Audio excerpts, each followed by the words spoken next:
Hey Lance, got an easy question for you. Is Rennala trash? No, but her children are. Okay. The little toe suckers? Correct. The little toe suckers. Yeah, I think I agree. I don't think Rennala is a trash fight. It's not like my favorite. Like it's not the best in the world, but I think there's not as many bosses that fall into what I would call like categorize as the puzzle genre of boss. I feel Mhm. like the puzzle is well conveyed and articulate, but while still being like missable to those who are not being observant. And so like she telegraphs how to fight her incredibly well. I will come back to that incredibly well part, Okay. because maybe I just fall in that category of too dumb to catch the puzzle. That's probably it. But A user yeah, error. the All right. problem exists between keyboard and chair. That... Okay, well, let's dive into why you think she is decent, but her children are not. If I'm interpreting that right, is that Yeah. kind of an allusion to you think Phase 2 is better than Phase 1? Just as far as like unpacking your thesis statement? Yeah, we can jump right into that piece. So as in most things, my lens on this and my opinion is very colored by how recently I played through all of the Souls games, kind of back to back to back. Playing through Elden Ring the first time and then going through Souls 1 through 3 and then coming back to it, especially for the Rennala fight, has given me a different perspective, it has let me kind of mature the opinion a bit, because I think fundamentally Rennala is a really good iteration on the ad control or the phase 2 unlock style boss fight. The ones that come to mind in that grouping are like Duke's Dear Freya and the Congregation, or the Curse Rotted Greatwood, and Deacons of the Deep to a lesser degree. Deacons of the Deep really has that phase 1 piece of like everybody else in the room is playing hot potato and you're trying to catch it. Right. And Curse Rotted Greatwood is the one that feels the most like one-to-one in terms of evolution of a boss fight and iteration. And in that sense, it is much better than the Curse Rotted Greatwood. Rennala's fight, I'll take it every time. And to your question, I do think that her phase 2 is better than phase 1, only because you get to kind of fight the boss. I have issues with phase 2, but it feels more like direct in its delivery of like what your objectives are. Yes. In like accomplishing your goals. Yes. It converts back into like there is an adversary. The way you remove the health bar is by hitting the adversary rather than like let's run around and look for the one that's a light, right? The little the underling. Yeah, I suppose this just occurred to me. This feels like a kind of sacrilegious take, but if we're going back to Dark Souls 1 as well, it does actually feel like perhaps the better continuation of like Bed of Chaos. That's fair. You know, like I hadn't really thought about the ad control piece because that's not in Bed of Chaos, but the phase 2 unlock part, Bed of Chaos is probably the first fight that really did that. Not well, but if I look at it from that continuation, like I would much rather fight Rennala than deal with the Bed of Chaos. So to me, that's the sign of at least an average boss fight. You know, if I have a strong preference to it over Bed of Chaos, and it's probably trying to, it was probably storyboarded in the same like slot that type of fight would have been placed in the past. And I think that Rennala she's done her job. It's better than a terrible boss. So good. Yeah. Okay. Good. Yeah. What about for you? I'll kind of run through me. Yeah, real quick. So I think that what I really like about phase 1 is that there is a very distinct visual cue as to like what the objective is. Like obviously Rennala is floating in the air, and it's kind of like it's like one of those puzzles in like those old magazines that you used to read in the dentist office that was like find the thing that doesn't fit, or like a Where's Waldo Are you calling back to the Highlights magazines? Yes, the Highlights magazines. Okay. That's exactly right. Yep. So had them. Not my dentist. Yeah, I had. This is an aside. Yeah. The dentist. This is for Kai to edit this out or not. Like this could say. Or not. Go ahead. It could be fun. All right. The dentist that I went to and my orthodontist both had them in their lounges. Interesting. Which was very strange. Okay.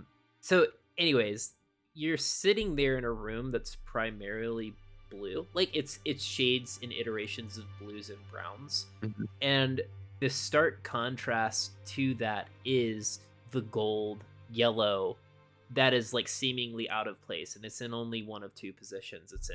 It's around Rennala, obviously, who's in the air, who you can't hit, and then around one of the chosen children, right? So like maybe this is just being the knuckle dragging idiot that I am. I'm like, oh, there's something shiny over there. I'm gonna whack it.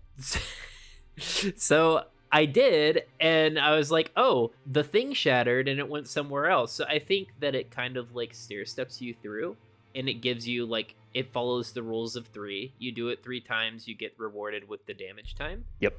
Now, with that being said, like, I don't deny that phase 2 is mechanically a much more interesting fight for the player, right? Like phase 1 is, after you've done it the first time, it's a stop and wait before you actually get to the progression piece of the fight. But that doesn't mean that it was not cool for a first time playthrough factor. Every time after that, it's kind of whatever, because it's like all puzzles. When the mystery is solved, it's not interesting anymore. Phase 2 is objectively interesting, paces differently, and it's a really cool representation of the inner workings of a character that we really don't get a lot of like information on outside of like some text. Like I think we get to see a character from the past in a way that maybe we don't get to see other characters. So like as a package, I think that she is a very cool and fun fight. Okay. I think that's a fair take on it. Yeah. With that being said, maybe we back up first, right? I want to focus in on your statement of, I've recently gone through all the Souls games. My first playthrough of Raya Lucaria was as your first Souls game in general, and this would have been your second legacy environment type area in Raya Lucaria. I want to talk through, kind of like we've done with all the other bosses, the approach and the thematic setting as you are walking towards the boss. And you can start that wherever you want. It can be in Raya Lucaria, it can be in Liurnia. Sure. But what was it like for you to engage with the content surrounding the boss room? Okay, so I'll probably start it in Raya Lucaria proper, because Liurnia was a travesty for me, in a good way, but just, I died a lot. There's a lot of rude shit. Yeah, there's a lot of very rude shit in Liurnia. I mean, there's a lot of rude shit in Raya, so for the sake of time, I'm just going to skip straight to those people. So I missed the boat on The Walking Dead.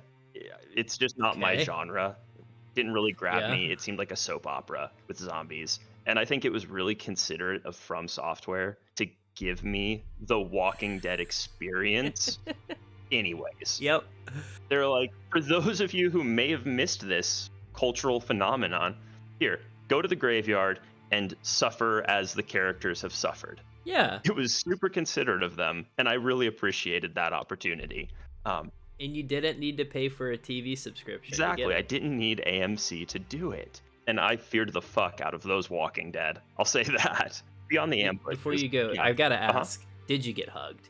You got hugged the first time, like, right? Are we saying, did I get hugged once? Yes. Did I get hugged twice? Yes. Did I get hugged 3 times? We can continue. Okay, got it. I want to be really clear that I'm never going to claim to be a good Souls player. But you are a well-loved Souls player. The environment clearly loved me, even if I didn't love it back.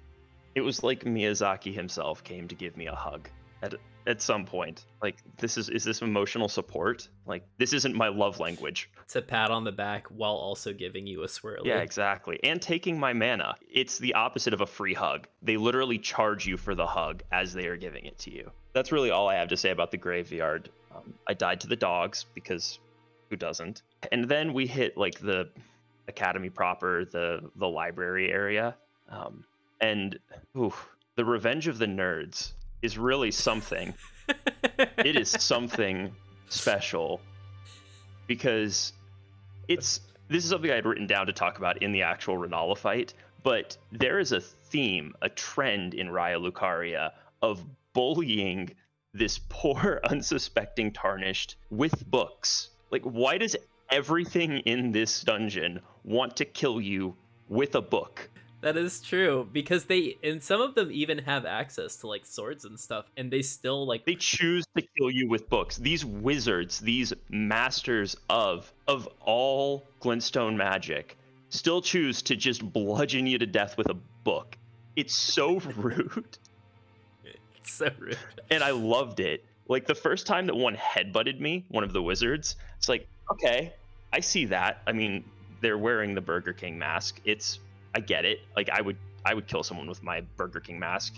Higher cranium, like matter density kind of thing too. It probably is the most lethal weapon. Yeah, exactly. That is like a physical implement it's like for them. Yeah. The brain is the strongest muscle in the body. They're just exercising it, sort of thing. Right. But then they're like, okay, that's not enough. Let's actually go pull a Webster's off the shelf, and they beat you to death with it. That was a special experience for me. Like, I've never been so terrified walking down a hallway with a bunch of librarians. Like, they're just putting books back on the shelf. Then they see you. They're like, library's closed. It's that one specific hall too, right? The one with the jar. Like yeah. Well, I was about to make a joke that like not only are they nerds, but they've got a shitload of pot too. Oh Jesus. Yes. Yeah. I died to the Kool-Aid man there. That's a rough pull, though, in general. So, like, how do you deal with that? I mean, I don't know how you're supposed to deal with it. I know how I dealt with it on my first playthrough. There's a lot of shouting, yelling, panic rolling, jump attacking, wishing that I had magic in my build, and running backwards toward the site of grace. Hoping... spectrum of emotions. Yeah, just praying desperately that not all of them followed me at the same time. Like, I got through it poorly, I'll say. And then the stairwell up past that to the Red Wolf, like, it felt like, this is a terrible callback. You remember in the prequel series of Star Wars, the, like, setup of the Senate, where everybody sits around the outside, like, ring, and then one person in the middle, like, has the floor? Like, that style. It's a debate parlor. The debate parlor style. It felt like I was just in the center on the floor, and everybody around me was really pissed that I was there and talking, and they were just waiting for me to finish. And instead of throwing tomatoes at me to get me off the stage, they were throwing everything. Yeah, glintstones. And some of them would, politely walk up and hit me with a magic sword that they just conjured. And some of them would hit you with a book. And some would hit me with a book. It was a great process. And even that aside, I love the build-up in that area. Like, the portraits on the walls are a really nice touch, I think. That set a lot of world building up without having to actually tell me anything, which, as somebody who runs D&D, I can appreciate deeply. Where I was like, oh, I feel like this is a lived-in place. I recognize these faces, if only because the enemies I'm actually fighting are bludgeoning me to death with those faces. I can appreciate that. There's verisimilitude, to borrow a very expensive word from a very wise person. You throw yourself desperately through the halls of the angry nerds. And maybe I can share like my perspective because of like what Raya Lucaria was, and mine actually starts back in Liurnia. Okay. Right, like getting to Liurnia. I can't remember at what point like the cliff that leads up to the school becomes visible, but there is like this scene in my head where Raya Lucaria is on the horizon, and for me, knowing that at some point I'm going to wind up there, and it is just like the majority of like Liurnia of the Lakes is like pretty flat, and like I would say it's like hard to navigate because you're in the first section is relatively swampy, and like everything kind of looks the same, and so for you to emerge out of that spot to this point where you see this just towering building, I mean, is lording over you, it is majestic, and I don't mean that the way that like kind of the millennial integration of that word for everything. It is literally something of majesty. It looks royal and rich, and it just seems so starkly contrasted to everything surrounding it that I was just like, wow, like here is the Soul's Vista, and kind of the same idea that like Stormvale would have been that when you first walked up to Storm Hill and you see the castle for the first time. Yep. Kind of the same concept. So I was just kind of like, man, they did it again. Right, like that place looks cool. I wonder what's inside. You meet Thop, and Thop is kind of informing you like this is the magic school for wizards. You know, you got to be smart to get in there. And I'm like, hold my beer. Like, bet. Okay. I'll show you. I'll show you. You know, get in there for the first time, and I don't know what it is, but like it's probably like the environment of Raya Lucaria. It definitely looked well architected and very cool. Like you mentioned, the paintings, I agree. Like seeing the ones that had the glintstone crowns on it, and seeing the student body also having the crowns on their head, and that all made a lot of sense and was, like, from a world building perspective, super interesting. But I almost feel like there weren't enough tricks. Like, I would have thought that the level would have required me to be more intelligent than I was. The one caveat to that, and we haven't gotten to that because it's past the Red Wolf, is, like, obviously the bowling ball. The bowling ball that rolls down that you have to, like, figure out how to turn off. That's like the caliber of trick and deception that I would have expected throughout the level. Because again, it's a nerd school where they beat you with their brains, right? And the majority of the conflict is resolved through just a direct confrontation. I think that, like, maybe a good exception to that would be that hallway that you were talking about, where you round the corner and then the jar's there. You've got, like, just the overwhelming odds of people who have the ranged advantage on you, right? Like, that's an obvious exception there. But I almost would expect there to be more traps like the side alley of Carian Manor, where they have the swords that are planted into the tripwires, yes.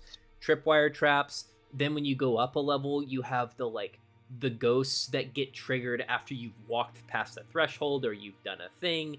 Things that would be like gotcha moments almost. Yes, like magic cleverness. Right, exactly. It was almost like these Cro-Magnon people got a hold of, like, a stick and it started shooting off sparks, and they're like, all hail spark stick. That's kind of what Raya Lucaria felt like to me. And what's, like, the cherry on top of all that, who's the person guarding the bowling ball trap? A fucking pumpkin head.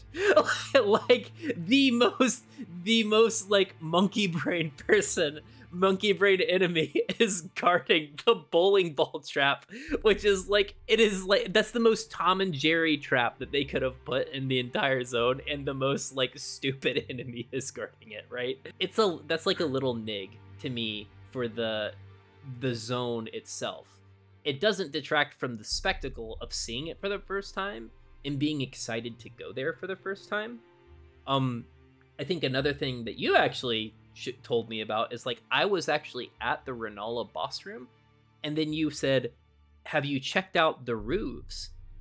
And I was like, what roofs? There was this whole other dimension of the school that I had failed to complete. And I think that the fact that they're able to break the exploration mold of, like, yeah, we've added this jump button, so there's a whole new dimension of exploring these zones that you wouldn't have been able to do really before. I thought that was really cool. I thought that was, like, super fun. I liked running around on the roofs. I don't care about the jumps that were, like, kind of perilous at best, right? Like, I didn't mind dying to those. Like, just to kind of commentate along with you, like, seeing Raya Lucaria for the first time. Like, that's what it all was to me. Very beautiful. I think my expectations were kind of not met. Like, what I thought was going to happen was not what actually happened.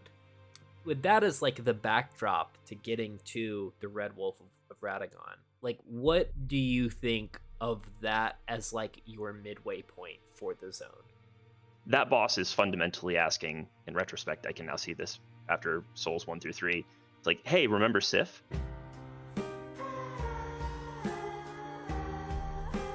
No? Well, boy, do we have a surprise for you.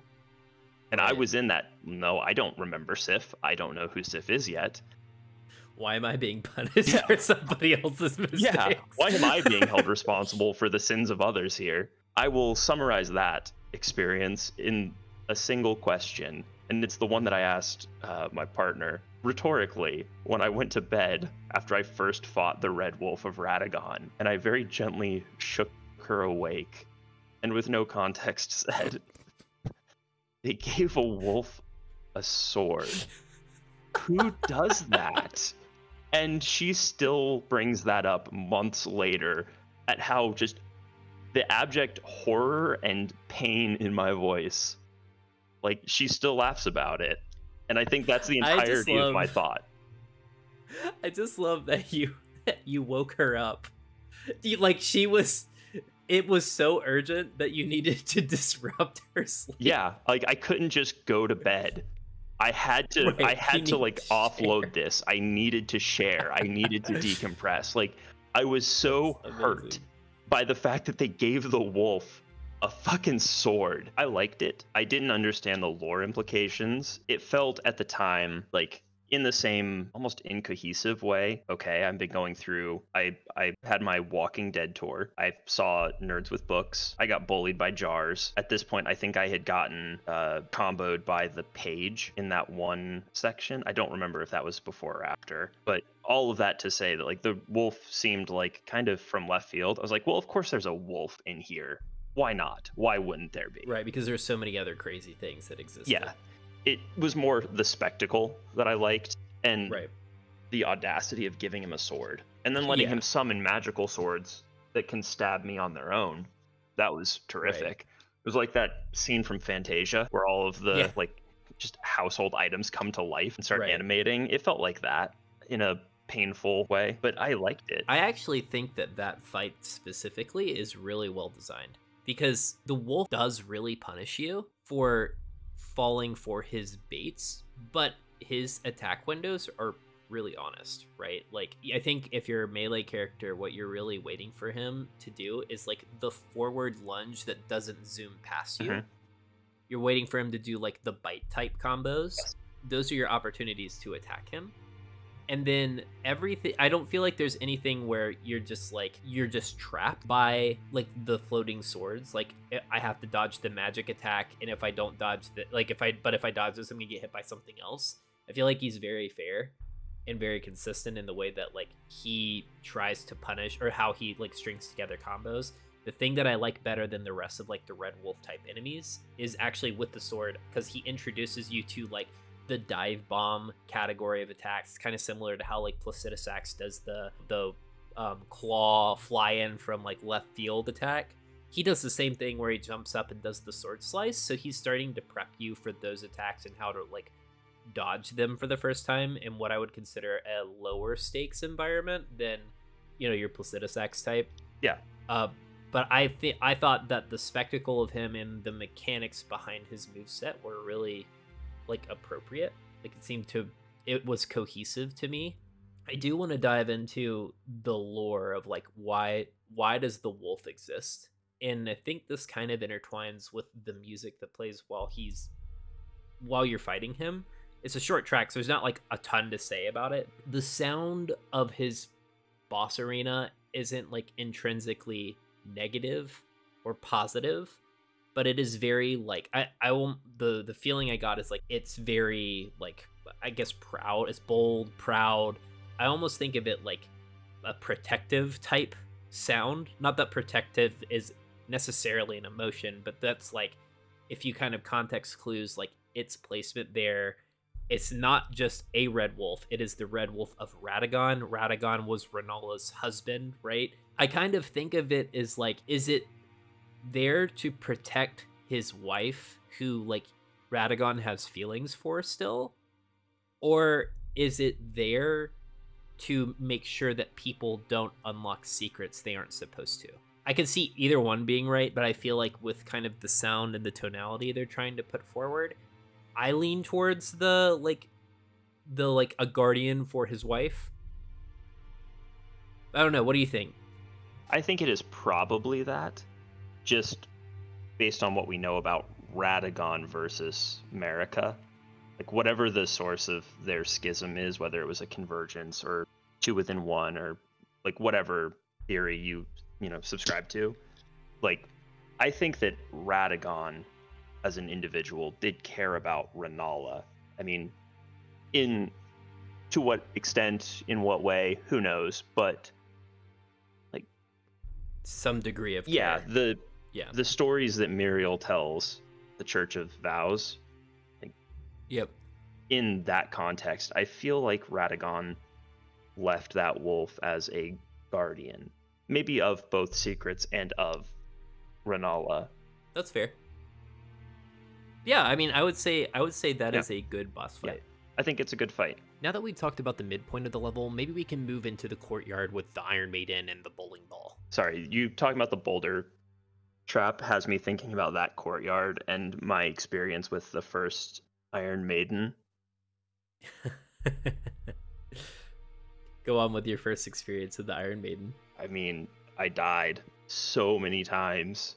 Oh, like I realized I was terrible that means you at got this game. like No, not the one Yeah. underneath. That one is later. Oh, the one that's okay, in the okay. by the jump to the boulder. The actual courtyard. Yeah. Like I suck at fighting those things still, and God, I was terrible at fighting them in the beginning. I think it took me probably 5 or 6 attempts to get past it on my first playthrough. Yeah, just once. Yeah, just once. Like Yeah. that whole area kind of broke me a little bit. And then of course the giant crabs. I mean, Those also can't forget the giant. Yeah, like the crabs. first time that I got past the Iron Maiden, I procced a crab and I was right back at square one fighting the Iron Maiden again. The Iron Maiden. Again.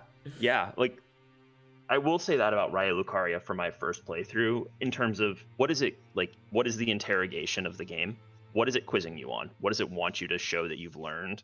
I don't know really what Raya Lucaria's test is beyond like, can you adapt to magic? Which is a fine question to ask. Like there isn't a ton of that. Like Stormveil's questions to me were very the wind, the Ash of War style, the skill style attacks from a lot of the banished knights. That was their question. Like, they quizzed you on birds, like that sort of thing. Raya Lucaria is more in the vein of like magic attacks, like dodging things that track you a little bit more. To me, though, the lesson there was like, are you persistent? Can you handle being turned into a porcupine? It's a kind of a health check. Do you have the HP to survive this part? Like the quiz seemed a little bit less consistent. There was probably some like platforming as a test there. Like you mentioned, the rooftop sections were a little more difficult than Stormveil's. And there was, I think this could just be how I remember it, there was more to it. I feel like I spent more time on Raya Lucaria's rooftops, and that could just be from dying to the clockwork, the puppets there. Mm-hmm. There are also some paths that you have to like retrace. Like you have to go back to a grace to retrace a path. Like you can't retract backwards from the roofs itself to go and fully explore the area. Yeah, so the quiz in Raya just seemed a little less tight or a little less consistent, which isn't necessarily a bad thing because it was a great experience. And maybe it doesn't need to be as much of a quiz because it's not the first Legacy dungeon. It's not tutorializing anything. So I enjoyed that aspect of it. I didn't enjoy the Iron Maidens or the crabs. Those felt unnecessary. I mean, maybe it's a degree of foreshadowing with like the Rykard to Rennala connection. Like from a lore perspective, right. The one beneath Raya Lucaria still confuses me. Like that has to be just something that Rykard left, gave as a gift. I'm sure Vati or somebody has a better idea of why. And now I'm glad it's there, just for the kind of early game power spike shortcut set that leads through Altus. But like my first time through, oh God, was that unpleasant. Give me the whole walk up to the elevator. Sure. That puts you in front of Rennala's door. Yeah, so we kind of talked about the courtyard proper. Like that was mostly just learning how to deal with the Iron Maiden, understanding the crab spawns, dealing with that, some, the detours through the rooftops. Jumping over to the bridge was my moment of vindication and validation, where I was finally right and I had never wanted to be. You will remember my what would it be? Almost like my favorite quote. My favorite quote, my tagline for the entire experience of like, this is surprisingly or suspiciously boulder shaped. Anytime I saw a tunnel that it looked like I could get, Indiana Jones'd, it was like, All right, where's the boulder? Because even if I hadn't played the other games, I knew enough about like a boulder had to exist. Yeah, like right? These are rude games. That was like one of the few things that I knew about them. They're rude as fuck. So I was just waiting for a boulder to come, just rolling on down at me from somewhere, and it finally happened, and I was like, yes, this is as terrible as I had thought it would be. Yes, this is everything that I had expected and never wanted. Thanks, I hate it. Eventually I figured out the like dodge pattern for it, got past it, and then I met, what's his name? Moongrim? I don't know, the I wizard just who is call not him, a gravity yeah, wizard. that asshole is. Yeah, that asshole. That's how I With think the about shield. him, with the shield. Yes, like, all right, I'm not good at the game. I wasn't good at the game, but that guy just dunked me so many Well, he can times. parry you, and Yes, he does it exactly.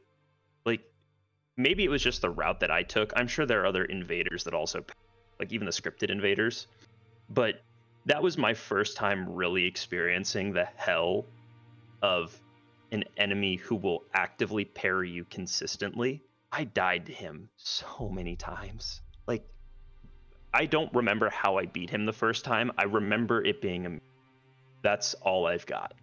It was astonishing and exhilarating. That was actually one of those moments of like triumph for me that really put the hooks into a Souls game. Almost all of the invasions actually did that for me in my first playthrough, and he isn't technically an invader, but it's set up in the same way of like the duel Right. with another like named quote, like another tarnished level or tarnished adjacent kind of person. Not really a full boss fight, but a person who either, you know, you're in their way or they're in your way. So that fight took me a pretty long time. And then, you know, you go up the lift, and those double doors for Rennala's room are terrifying. Her setup and her cinematic are beautiful. It is as creepy and unnerving as I think that it should be. Like the horror subgenre where, you know, there's the creepy kid doesn't like hit that primal nerve for me like it does for some people. Like it's uncomfortable, but like it doesn't get me the way that it gets some people. Like the twins in The Shining, right. I think are very visceral for other people. Right, for some people, like, yeah, there are other things that get me the same way in horror, but it was still super creepy and super unnerving. And when she drops that line of "Hush, little Culver, I'll soon birth thee anew, a sweeting, fresh and pure." That's a really beautiful line that is terribly undermined by the fact that Culver's is a fast food chain that I really like.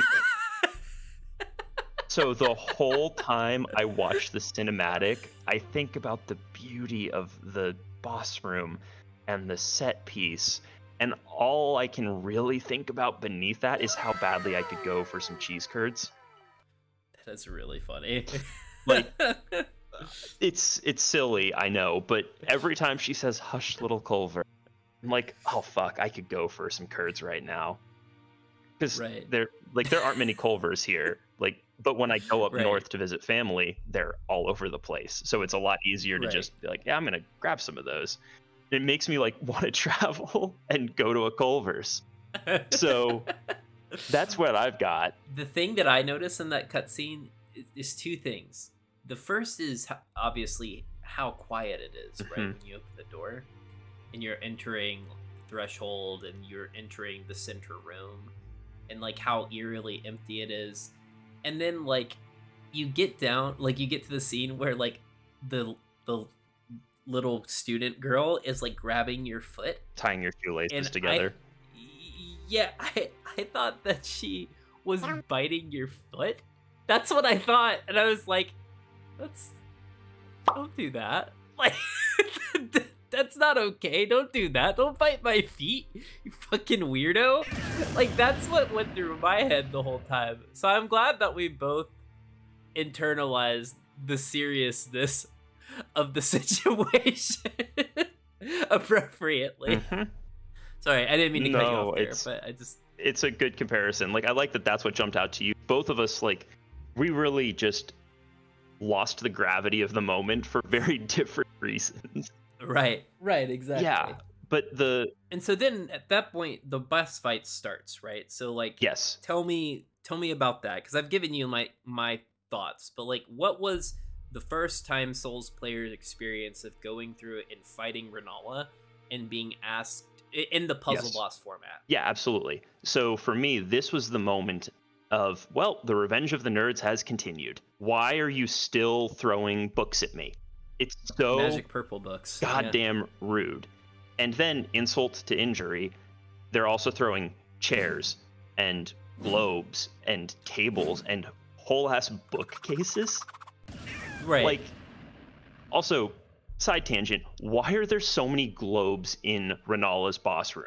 Is this a geography classroom? Like, why are there globes every 5 feet? I would never have noticed this if they didn't get thrown at you 10 seconds apart. I was like, there are so many globes in this room, and I'm so sick of getting hit by them. Also, why do the children breathe fire? Yeah, it seems unhealthy. Like, this is, you mentioned this in terms of color contrast and like visual fidelity really early on. Yeah. I like the color matching. Like, it's a good visual cue for the shell to what around the like relevant student that you need to pop versus Rennala's bubble. I feel like a lot of the extra effects that happen during phase 1 kind of like pollute that. Yeah, where, I mean, I don't mind that they breathe fire. I don't think it's, the fire that they breathe is not a super threatening thing. So I don't know what purpose it serves, or maybe I just got lucky and didn't get hit by it as much. Like, the fire on the ground, I don't mind. It's still kind of noise, but it's okay. I think that's the big thing, is it's noisy. Like, it should have been a different color if they wanted it to be like a breath effect. Like, kind of like how the dragon outside of Raya Lucaria, it does a blue flame. Exactly. Like they could have made it a blue flame and I would have bought it. Yes. Like, it could have been like the glintstone style flame from Smaragd, I believe is that one. It's that one. There is something to be said for like making it harder to read so that you have to parse out a lot of information. Like, that's its own puzzle. Like, can you do a Rubik's Cube in a burning room? That sort of thing. Right. You're trying to, for a puzzle boss, give clear indications to the player of like what is the next step. Reducing the visual noise, at least in terms of drawing attention to the mechanic to let people back into it. I think there's a little bit too much that matches the color scheme or is close to the color scheme. And then of the bubbles, of the like go mechanic. Yes. Yeah. And this is something that you kind of touched on as well. I like that they match. It's the same point that you made. I like that they match because that's a clear indication. I think they could have done a slightly better job with it, because some of the students have spawn points and are hidden in locations that are very difficult to find. Like, I remember on one of my playthroughs, like the outer ring specifically, probably, there are a couple of spots that aren't even in the outer ring. They are past it in the like corridor that you're walking down during the cutscene. So I remember doing a few laps of the ring in one of my attempts, I think on my second playthrough, where I knew the student wasn't in the middle area, and I knew that they weren't in the ring because I did like 2 different laps, and then I changed directions because I assumed that maybe it was tucked into a corner, so I just wasn't seeing it during my loop, and still didn't find it. And then I just happened to like wander down the opening hallway and saw it tucked around a pillar there instead. I was like, that's not great design, because you have not given me great parameters for where I need to search. And maybe that's on me. Like, I'm not saying that it isn't. Like, there's a degree of that, but like, without showing me here are all of the places where a student could exist, sweep it. Like, I knew what I needed to do. I thought I understood the boundaries of the game in this puzzle game context, but I was wrong. And that's, again, somebody smarter than me or with more experience in game development will tell me if that was an error on my part or a slight, like, if that's friction from the message the developers were sending. Right. But either way, I think that there are 2 changes they could have made to kind of fix that without directly changing it. One of them might already be in place, but I think that the first student, even if it's just for the first shell break, should always be in the center area where Rennala goes up into the air, just to draw attention to it. Because if the first student isn't, and I don't remember if this has been the case or not, but I feel like it has happened to me before, I think, where if the first student is not like within, when you get control of your camera from the cutscene on your first pull, if the student is not in that field of vision, there is no indication to tie to Rennala's amber bubble for like, oh, I should maybe go punch that one, like the Deacon's fight hat. it helps set the indicator for you and so like if it was the scenario where like it's behind one of the bookshelves first, you could completely miss the connection because there is no Waldo that's in your, it's like Waldo's hiding on a different page. Like you don't know that Waldo has a striped shirt. You don't know that there is a Waldo. And then the other piece is, and I think this would be more of a, I think this would just be a good design change overall. You're familiar with the wizards, like the one outside of Celavis's hidden chamber, the ruins by EG, the invisible ones that phase out, how they leave their sparkle pattern, like when they turn into like dust and teleport, the trail, the direction that the dust trails in is the way to know which way they're going. I think that when the shells break off of a student, it should trail off in the direction of the student it is going to, in the same way. I think that particle effect would have been very useful because it's not super obvious. You're not going to catch it right away. Like, I went through almost my entire first playthrough before I realized what the wizards that go invisible were doing. But I think that having that would help alleviate a lot of the, like, I have done 3 laps, where the hell is it? Like, that kind of tells you, well, it's got to be kind of in this direction. And it's still not a dead giveaway of which student it is or who it will be. And I'm sure there are other visual cues. Like, I think the song changes a little bit when a student takes over, or like from like a surround sound perspective, I think the audio biases a certain way, but I've never really picked up on that. But all of that to say, like, I think there were a couple of changes they could have made to just make the first phase. It wouldn't make it easier necessarily. It would just reduce some of the frustration that can happen depending on like where the students fall. Yeah, so it would clarify the objective for you. Yes. And then, but not in a way where it like beats itself for you. Correct. Like, I don't think it gives you the solution any more easily, but once you know what you're looking for, like once you get the gimmick, it's like you said, a puzzle is really fun to solve like one time. The first time when you don't know the solution. Other times it's usually less fun. That would reduce the frustration with those subsequent runs where you're like, well, now I have to solve the puzzle the old-fashioned way again. Yeah, I have to go find the thing again. Yes, it would give a reward to the, almost in like a speedrunning sense of like, I know how to engage with this in the most optimal way. My reward will be a little bit less time finding student. Right. And again, I think that's a good point. Yeah. I think there is one thing in phase 1 that I didn't like, and it's after you break the first set, you know how she goes up and she raises some of her students and turns them into missiles? Yes. Like, I to this day don't know how to dodge that attack. I just know to be at full health. Yeah. Or to find the kids faster. Mm-hmm. And like this may be a complaint because I am bad, not because like it's a poorly designed attack. I feel like I should understand how to dodge it, because my first instinct is to hide behind a bookcase, and then it just shatters the bookcase. And so I don't know if it's like supposed to be a timed thing, like it adds a sense of urgency to finding the students or not.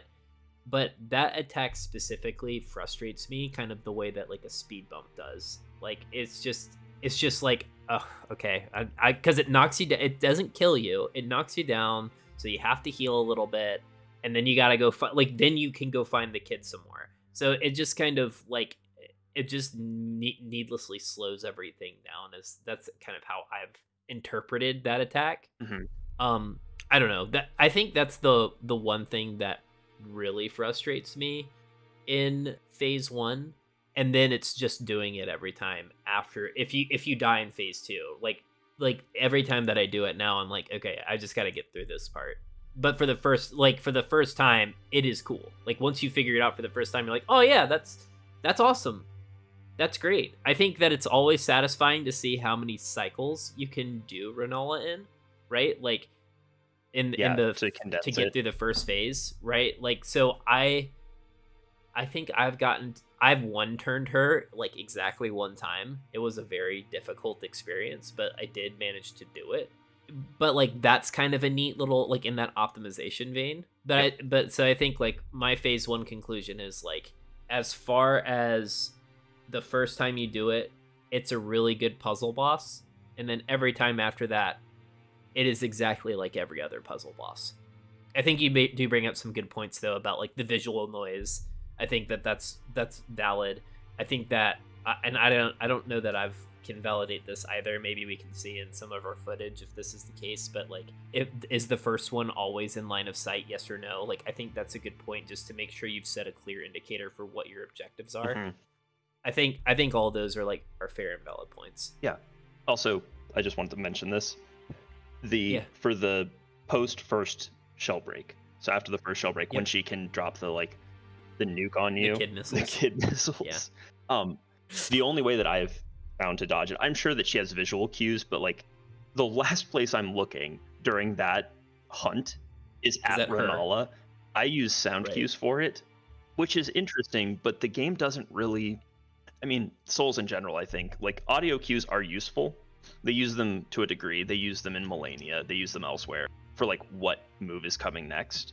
But it's something that, almost like jumping, is a viable way to deal with certain attack patterns and mechanics. They don't emphasize it as much as I think they probably should. Like, they don't give it the Sekiro level emphasis, where it's like... It's because phase 1 is so noisy, though, too. Also, yes. Like, the kids are singing, like, the whole time. That's literally all I hear. It's disorienting. How could you hope to, like, derive some kind of, like, audio cue amidst all the... And they're slightly off... Going back to horror, they're slightly off key. That is like a tormenting thing, because the sound is like bum bum bum bum bum bum bum bum bum, but it should be bum bum bum bum bum bum bum bum bum, like a linear progression, but it actually like jilts flat or sharp or something like that, and it's like it grinds my gears every time. Every time that I hear it, just bothers I think me. her music, the music on the boss fight, not to steal your thunder, I know this is a bit you. No, I think it's terrific. I think I believe that it probably is way, because all I can actually hear is the children singing. I mean, I think that's a good point. I want to talk about the music in aggregate once we get through phase 1 and phase 2. So like, but I would agree. You actually don't really hear the song in like its pure, like how it is purely written, until phase 2, when all the other stuff is gone. Which this might be a good segue to talk about phase 2. Yes. So you beat the puzzle. What happened? You learn to fear Ranni. I'm gonna read off the lines because I love them so much. Ah, my beloved, have no fear. I will hold thee. Patience. Ye will be countless born forever and ever. This is the last thing that I think says until after the fight, because it's pretty well accepted, I believe. I know that we did not pioneer this theory, that phase 2 is not actually against Rennala. It is against Ranni's illusion or protective, like, echo and image of Rennala. It is Ranni imposing the might of who Rennala has been. Yeah, you get mind marbled. Yes. Right. That's basically what happens. You get trapped in a pocket dimension in somebody's mind. Yes. And then you are fighting like the pre-war version of... You are fighting Rennala you are fighting the Rennala that Radagon and the Golden Order could not beat back before they reconciled and became husband and wife. Because that's where Ranni's voiceover continues, which I realize, like, not a big revelation that this is probably Ranni summoning or conjuring some image of Rennala when it's her voice. But upon my name as Ranni the Witch, mother's rich slumber shall not be disturbed by thee. Foul trespasser, send word far and wide. Side note, why does everybody call us foul? It's always foul. Anyway. Send word far and wide of the last queen of Caria, Rennala of the full moon, and the majesty of the night she conjureth. When her eyes open at that line, I Like, just, I had chills, and I knew I was dead. And then she dropped a dragon on me. Yeah, I think the thing that's like, going into the first part of second phase that opens up the same way every time, where she Kamehamehas you. Mm-hmm. Like, if you're this is great. It's obviously not a difficult thing to dodge, but like I can imagine you as a new, like, relatively fresh player, you probably ran straight at her, right? Well, yeah. Which is the one way you're not supposed to run whenever they're doing a beam attack, right? You're supposed to run like at an angle. So you probably were like, oh, fuck yeah, let's go. And then you got beamed. That's probably what happened. The very first time? I don't know. Absolutely. Yeah. Like, oh, like you go from this puzzle to like, one, I've got to do the puzzle again now, which is the flaw of phase one. But then, like, that thing just kills you. Like, that's it. This is a different fight. She's sending a message. Yeah. That she will nuke you from orbit. You will get tractor beamed. Yeah. So then tell me about like phase two mechanically, like emotionally. What happened once you gotten past the cutscene? You're like in the fight. Sure. So I will say again, I prefer phase two to phase one. I'm gonna just rapid fire off some thoughts here. Because I'm still going to come off as pretty critical of it, where her spells, like the Rennala moveset in phase 2 is terrific through a theme and like spectacle lens. I mean, especially full moon. There's so much flavor in that they actually pulled that moon theme into a spell that seems cool. Like, it's impressive. I mean, the beam is also terrifying, but like the fact that she summons and then throws a moon at you, the animation, the wind up, and the way that it tracks slowly and then quickly as it approaches, like, beautiful. Right. And the summons, even, they make thematic sense on paper, given the way that Carian magic operates. And this will be further supported when we get to the Carian Manor and the study hall even. But holy shit, are they annoying in this phase. Like looking at the list of what she brings out. Wolves, Giant, Bloodhound Knight, Dragon. But the Giant isn't one of the Carian Knight Giants, which we have seen elsewhere already if we wandered around Liurnia enough. Like, they're not later in the game only. We have dealt with probably one or more of the Giants that are armored with the Carian, like, moveset, and they have the larger phalanx swords. The dragon is not a glintstone dragon.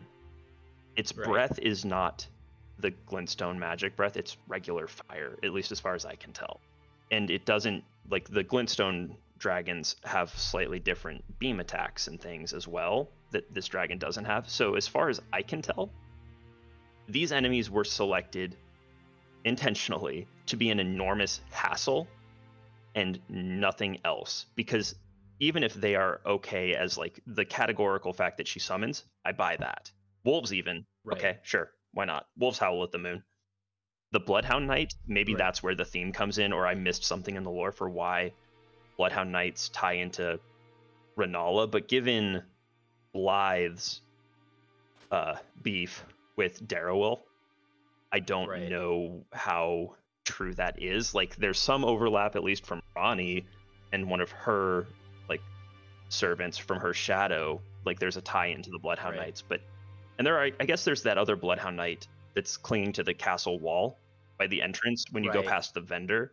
Even if they all thematically could make sense, and summoning does make sense for sure, these picks in particular just felt like they were either obnoxious or not as fleshed out as they should have been, because the summoning phases, the summoning windows, I should say, are just running around without a real purpose. Like, that whole time I am tapping my foot, checking your watch, just waiting, because they get chained together so frequently that, especially, I mean, this might just be, I played like all physical builds, that you have to get toe to toe with Rennala, and she has that knockback on the glyph that, maybe it's because I'm greedy and I jump attack, but that shit hit me every time. The summons don't change the plan. Like, whatever your plan You're still is, gonna run at her. they don't change it in a meaningful way. There's no dialogue to the summons. And this is also kind of an issue with her tracking spells, like even to a degree Full Moon. The majority of the fight is like sprinting and dodging either perpendicular or at an angle to Rennala. As you try to slowly make your way in her direction, you're dodging her angry magic rocks or her angry magic summons until you can safely close that last little bit of the gap and get your attacks in. Even if the fight has like cool mechanics and cool abilities, like there isn't a ton of dialogue. The closest it gets is when she throws her the spinning, like the Ash of War, the skill on her Royal Scepter. It does the circle around her. Yes, because that I think has a couple of different options where like she will tweak how she uses it. Like it doesn't have just one dimension or a single attack pattern, but most of it is very uninteractive, where you're just waiting because like it's not worth it to try to kill the dragon. At least not in my experience. It's not worth it to try to kill the giant. The Bloodhound Knight can be because it's pretty squishy. But that's still like if you pause to deal with the Bloodhound Knight instead of just sprinting and dodging it as you close the gap, like that's time that Rennala, that's more time for Rennala to prepare to summon again. Like if you stop to kill the Bloodhound Knight, maybe in my experience only, this could just be RNG. If you stop to kill the Bloodhound Knight, by the time you deal with it and then close the gap, she will be going into another summon. The wolves are really the only ones that you can easily dispatch without like getting peeled from Rennala. Yeah, I think I do agree with that a lot. Actually, like the beginning of the fight until she gets down to the summon health threshold is really nice. Like I actually don't mind the fact that I think the thing that catches me the most is when she like throws out the scepter the very first time, because that does stagger you. Because you spend so much time trying to get to her, right? That's the whole objective. And then when you get to her, she does that, and that's like the final test to earn your damage almost, is kind of, that's how I think about it. But then when you get to phase 2, like the windows, the margins that are windows are so small that like you just feel like you're running all the time, and you don't know, like I don't know what the other answer is. I was kind of thinking as you were talking, is like, am I supposed to just like run away and they do technically give me that spell parry shield? Like, was I supposed to be parrying her spells back at her? Because that seems like a stretch. And obviously the answer is no, because you do beat her. It's just kind of, it is a little frustrating. Like the fact that you'll have dealt with the summon by either avoiding it or killing it, and then like you're literally right there about to earn your damage for dealing with the mechanic, and she just like nopes you away. Like that's a little annoying. I think the fight is at its best pre-summoning, like, and that includes phase 1. Like when it's just you and her and the spells, I think the fight's great. I think that like dodging the stars, as the homing stars that move slowly, like requiring you to dodge through them, I think that's cool because that's a little counterintuitive. But she's also got spells that require you to dodge, like I think wherever your direction, your angle of motion is, like dodge that way. So it's like kind of asking you to do like a pass fail scenario there. She staggers really easily. That I like that. I like that when you get up close to her after she throws her staff away, like that's all she's really got close up to you. I think that it's one of the better fights that is a mage versus a warrior. I know you and I play like a warrior archetype usually. Getting to do the playthrough like that and have that juxtaposition of like, this is the skilled caster versus the bumbling warrior. Like I appreciate that scene. I think that my strategy for that phase, when summons come into like the fold, it is to first start by running away and then run around them. And so then like I make distance to close distance just for her to like summon something else for me to have to make distance to and it's just this vicious cycle that you just can't, like, you can't get to her. And nothing else has really changed. Nothing else is really difficult. It's just they're adding time as this. It is this illusion of difficulty because things are just taking longer to execute. What do you think about the like atmosphere of the Mind Marble? Because I think that's the only place that you really fight. Well, I guess you could include like a Vorticex type like mind dimension, but we don't see too many of those. Oh yeah, absolutely. I mean, I have a soft spot for everything that is Ronnie adjacent, and I think that falls squarely in Ronnie adjacent territory. And not just because of the character, but also the themes that she represents. Like it's something that is it fits so well into a Souls style game. Like I don't think they could have designed a better looking arena for it. Like I actually cannot say enough good things about how the Phase 2 arena looks and how the fight feels in that way. Like it if anything, the atmosphere builds it up so much that's what makes the mechanics. It's almost in the same way as like Godric is built up so much.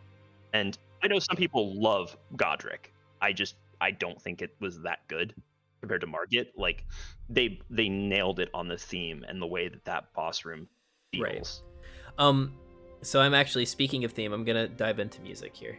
Yeah.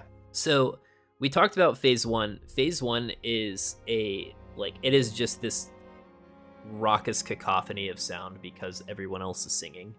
The one I always go and listen to the soundtrack just to like get the pieces lined up, but the Phase 1 soundtrack is actually like the most distinct thing I can say about it is that compared to all the other bosses that we've like experienced up to this point, is that it doesn't sound intrinsically evil. That is probably the most notable thing. Not to say that the other bosses are like just directly bad or good, like a pass fail type thing, but like they are the direct antagonist to our character.